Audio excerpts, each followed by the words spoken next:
Hi everyone, my name is Tamid Saleh and welcome to this week's episode of Tennis Tuesday.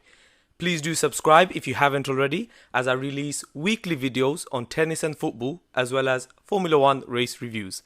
Last week on Tennis Tuesday, I discussed whether or not Rafael Nadal's 12 French Open titles is the most unbeatable record in tennis. I gave stats and figures for all different records and I came to the conclusion that yes, it was. I'll put a link to that video somewhere up here and also in the description below. This week, I want to focus on Nick Kyrgios. We all know of his antics, so I want to discuss with you guys whether or not Nick Kyrgios is good for tennis. Without further ado, welcome to the sports debate. Here he is again. That's astonishing. It's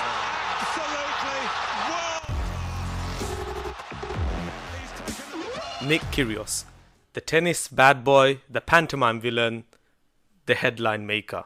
Not a single week seems to pass without Kyrgios getting up to something controversial or the other, and he's always ruffling feathers in the tennis world. There's no denying the great talent he possesses. I mean, he did beat Rafa 3 times and Novak twice as well, so he's not just all talk and no substance. However, there's been occasions where he's taken his controversialness too far, and I want to look at some incidents involving Nick Kyrgios. So the latest incident involving Kyrgios was in the Atlanta Open this past week. He lost in the doubles, and as he was signing some autographs, a child came to him for an autograph. The child was wearing a Novak t-shirt, so the t-shirt said Novak on it. Kyrgios got a permanent marker and just crossed out the word Novak.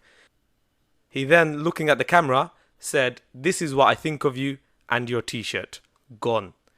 For me, this was hugely disrespectful, not just to Novak Djokovic, but the child as well. I mean, he literally just, the kid was there for an autograph and he just ruined the t-shirt.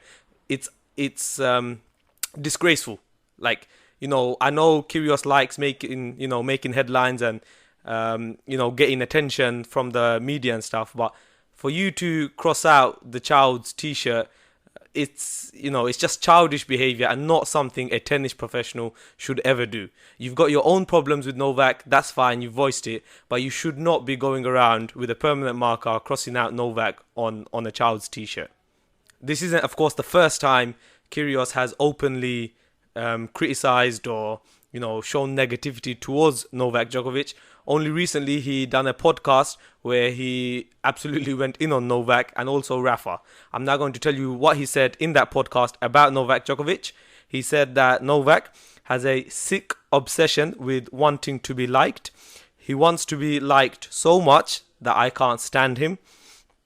His whole celebration is cringeworthy. After Novak wins matches, he looks at all 4 sides of the court and he does where he's showing love and giving love back to the audience. Kyrgios called that cringeworthy. He does not like that celebration. Personally, I mean, just let the guy, do his celebration. It doesn't affect you. But I mean, yeah, he has his opinions. He called it cringeworthy. He also said he probably will overtake Roger in the Grand Slam count. Of course, this is referring to, Djokovic now has 16, Federer has 20, and Kyrgios believes Djokovic, probably will overtake him. However, he goes on to say, "But I'm sorry, if you can't beat me, then you're not the greatest of all time." This is, of course, because Kyrgios actually has a 2-love head-to-head record against Novak. Novak Djokovic has not beaten Kyrgios yet. They've only faced twice, but I must say it was in 2017, which was probably Djokovic's worst year in the past almost decade now. I'm sure if they were to face again, the results would be different. But yeah, Kyrgios is 2-0 ahead in the head-to-head against Novak Djokovic.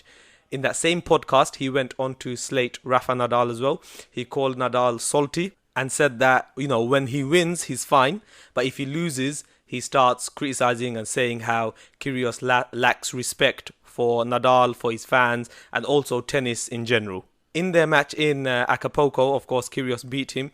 I think Nadal had 3 match points in that match as well, which was all saved by Kyrgios. Kyrgios done the underarm serve, which he's quite infamous for, and Nadal did not like it. What Nadal said after the match about Kyrgios is the reason for why he is where he is because he lacks respect for the game. Personally, if you ask me about the underarm serve, I personally don't see anything wrong with it. I mean, it is within the rules, and it is quite a effective tactic to deploy when your opponent is standing really far back for the return of serve. If you have a problem with it, then you have a problem with the rules. Personally, I think it's fine. It's just, in essence, it's a drop shot. Kyrgios and Nadal, of course, met again in Wimbledon this year in the second round, which Nadal won in 4 sets. It was a very tight match, and Kyrgios actually played really well in that match. He lost the last 2 sets on tie breaks, which really, it could have gone either way. So he played really well, and he gave his 100%. The key talking point in that match, however, was there was a shot that Kyrgios just blasted towards the body of Nadal. Afterwards, he said that he actually purposely did it, and he wanted to hit Nadal. He was aiming for him. Once again, there's no rules against this in tennis, but it goes against the etiquettes of tennis and the gentleman nature in which the sport is normally played in. Nadal at the time, you could see he was furious when that shot came at him. He gave him the death stare. But after the match, he seemed all forgotten. They shook hands, and Nadal actually waited for him to then leave the court together side by side. It was a real show of class from Rafael Nadal. Kyrgios has had many more incidents like this. He's been fined many times for arguing with umpires, abusive language, swearing on the court, etc. Some other incidents include him arguing with a fan, with eventually the fan having to be removed from the court. He threw a chair into the court and has been many times been accused of tanking, which is the tennis phrase of, not putting your 100% effort into the game. He's, many times he seemed like he's not bothered with the play. He himself has come out and said that he hasn't got that dedication and love for tennis like other players do. So yeah, many incidents, and for me the worst one was probably what he said to Stan Wawrinka and the allegations really he made about his wife. I mean, that was very personal, and it was a real low blow, and I do not condone that sort of behavior at all. Some incidents involving Kyrgios, I mean, they're not all like as bad as this. They are sometimes funny. Like drama seems to find him as well a lot of the times. There was a time where he sneezed 3 times in a row, and just sometimes his audience engagement, it is quite funny sometimes, it must be said. That's really the bad side of Kyrgios. However, there are good sides and good things he does bring to tennis as well. Of course, Kyrgios is he's a box office star. No matter if whether you like him or not, you're going to watch his matches. His matches are always interesting. He's got the big serve, the big forehand. And, he plays different. He's unique. He sells tickets. A lot of the times, he will have a massive audience watching him play. So, yeah, for tennis, he does bring in the people to tennis. He's unique. He's different.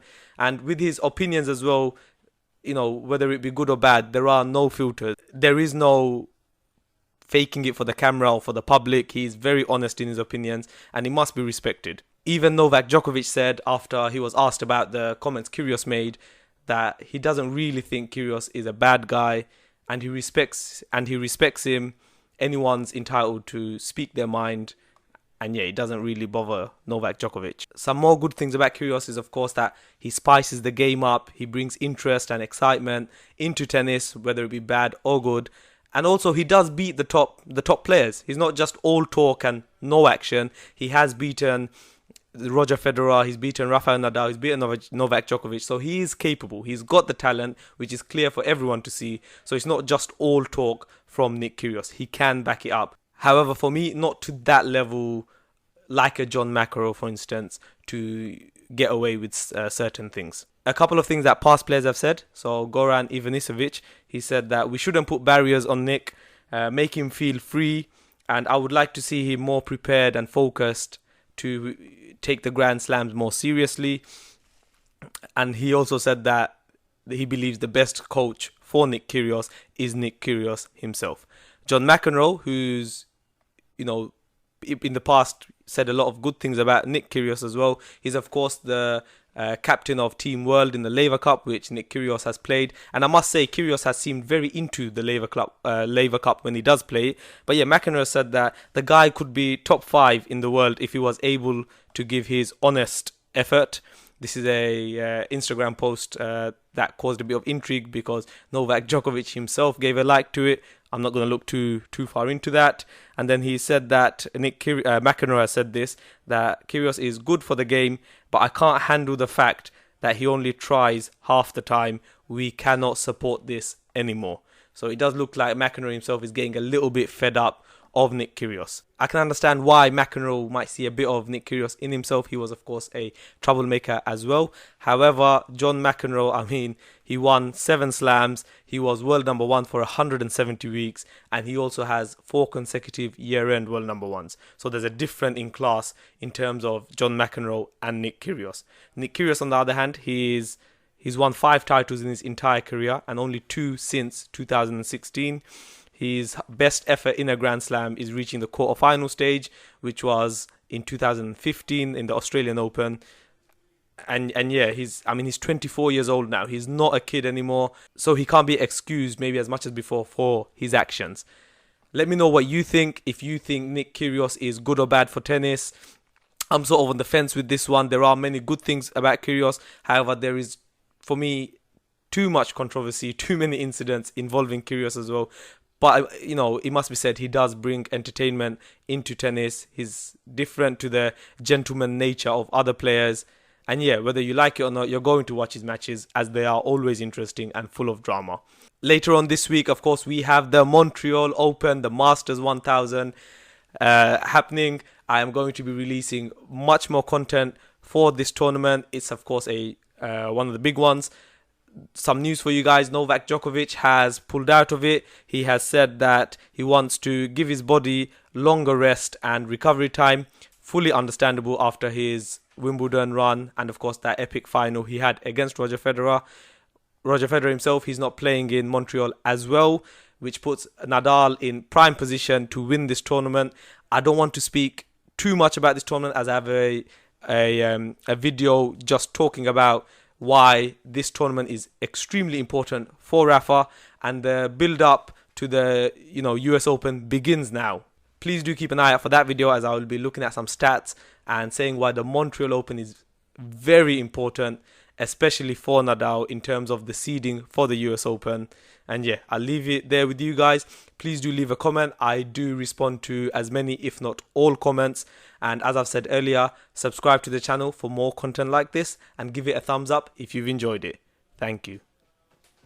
Game, set, and match. Game, set, and